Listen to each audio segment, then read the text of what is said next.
महाकुंभ 2025 14 साल में एक बार होने वाली घटना, जीवन में एक बार होने वाली आध्यात्मिक यात्रा, जो शुद्धिकरण और भक्ति के पवित्र अनुष्ठानों के लिए लाखों लोगों को एकजुट करती है। 15 जनवरी 2025 3 मिनट पढ़ें। कल्पना की गई है कि आप किसी ऐसी ही दुर्लभ चीज का हिस्सा हैं जिसे देखने वाले आखिरी लोग आपकी परदादा परदादी थे। असमंजस में होने वाला महाकुंभ 2025 वास्तव में एक आयोजन नहीं है।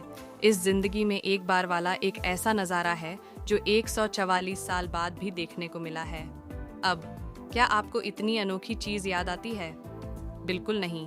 13 जनवरी से 26 फरवरी तक 45 अनपेक्षित दिनों तक चलने वाला यह भव्य उत्सव अवश्य देखना चाहिए। यह दुनिया का सबसे बड़ा समागम है जिसमें पवित्र त्रिवेणी संगम पर लाखों लोग शामिल होते हैं।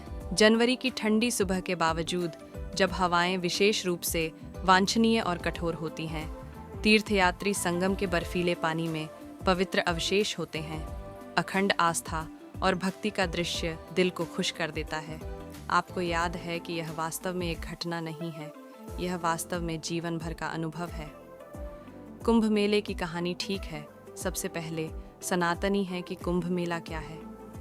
कुंभ शब्द संस्कृत से लिया गया है जिसका अर्थ है घड़ा।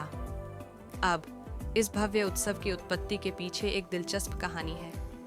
ऐसा माना जाता है कि समुद्र मंथन के दौरान देवताओं और असुरों राक्षसों ने अमृत प्राप्त किया था।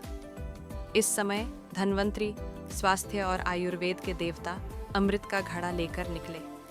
यह सुनिश्चित करने के लिए कि असुरों को यह घड़ा न मिल जाए, इंद्र के पुत्र जयंत घड़ा लेकर भाग गए। मार्ग में सूर्य, शनि, बृहस्पति और चंद्रमा ने अपनी ओर बहुमूल्य अमृत की रक्षा करने में मदद की।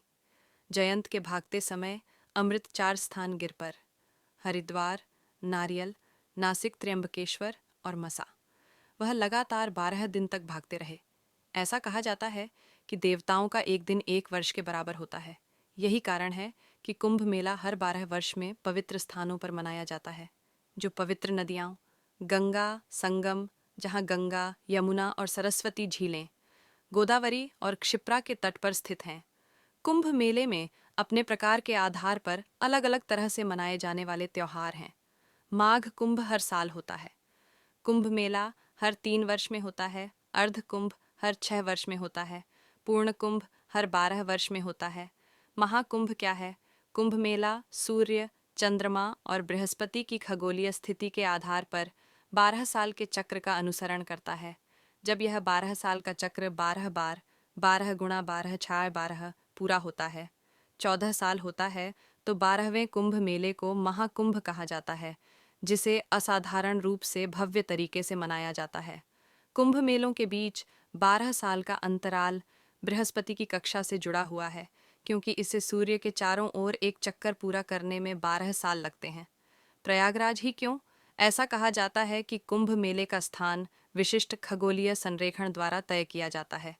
जब बृहस्पति वृषभ राशि में होता है और सूर्य और चंद्रमा मकर राशि में संरेखित होते हैं, तो कुंभ मेला प्रयागराज में मकर संक्रांति काल के साथ लगता है। जब बृहस्पति कुंभ राशि, जलवाहक का प्रतीक, कुंभ राशि में होता है और सूर्य और चंद्रमा मेष और धनु राशि में संरेखित होते हैं, तो कुंभ हरिद्वार में आयोजित किया जाता है।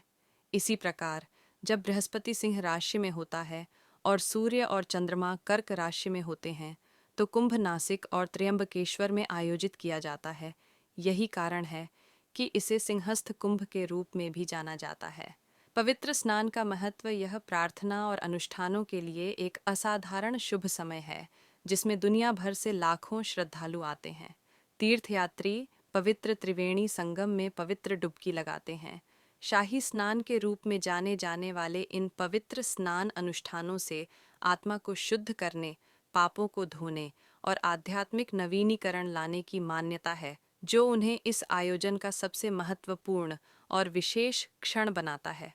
प्रयागराज में पवित्र स्नान के लिए महत्वपूर्ण तिथियां इस प्रकार हैं: 13 जनवरी पौष पूर्णिमा स्नान उद्घाटन दिवस, 14 जनवरी मकर संक्रांति स्नान पहला शाही स्नान सूर्य का मकर राशि में संक्रमण, 29 जनवरी मौनी अमावस्या स्नान दूसरा शाही स्नान मौन और विशाल जुलूस का दिन, 3 फरवरी बसंत पंचमी स्नान। तीसरा शाही स्नान, वसंत और समृद्धि का स्वागत। 12 फरवरी माघी पूर्णिमा स्नान, पूर्णिमा की रात। 26 फरवरी महाशिवरात्रि स्नान, समापन दिन। क्या न भूलें, मंत्रमुग्ध कर देने वाली गंगा आरती देखना न भूलें, जहां सैकड़ों दीप नदी के किनारों को रोशन करते हैं तथा एक जादुई और आध्यात्मिक वातावरण का निर्माण करते हैं। अघोरी बाबाओं से मिलिए अगर आप में हिम्मत है, क्योंकि वे अपनी रहस्यमयी और अपरंपरागत आध्यात्मिक प्रथाओं के लिए जाने जाते हैं। लेकिन उनके साथ सिर्फ एक बातचीत आपको जीवन, मृत्यु और मुक्ति में उनके अनोखे विश्वासों के बारे में बहुत कुछ सिखाएगी। यहाँ सांस्कृतिक कार्यक्रमों में भाग लें और मेला परिसर में होने वाले लोक संगीत, नृत्य प्रदर्शन और कहानी सुनाने के सत्रों की झलक पाएं। आपको भंडारों, सामुदायिक रसोई में निःशुल्क भोजन अवश्य करना चाहिए तथा भक्तों द्वारा परोसे गए स्वादिष्ट शाकाहारी व्यंजन और स्थानीय व्यंजनों का स्वाद अवश्य लेना चाहिए। यदि आप रुचि रखते हैं तो प्रसिद्ध संतों और गुरुओं द्वारा आयोजित ज्ञानवर्धक वार्ता और सत्संग, आध्यात्मिक समागम में भाग लें। मेले के दौरान लगने वाले व्यस्त बाजारों में पारंपरिक हस्तशिल्प, धार्मिक वस्तुओं और स्मृति चिन्हों की खरीदारी करें। निष्कर्ष, क्या यह सब दिलचस्प नहीं लगता?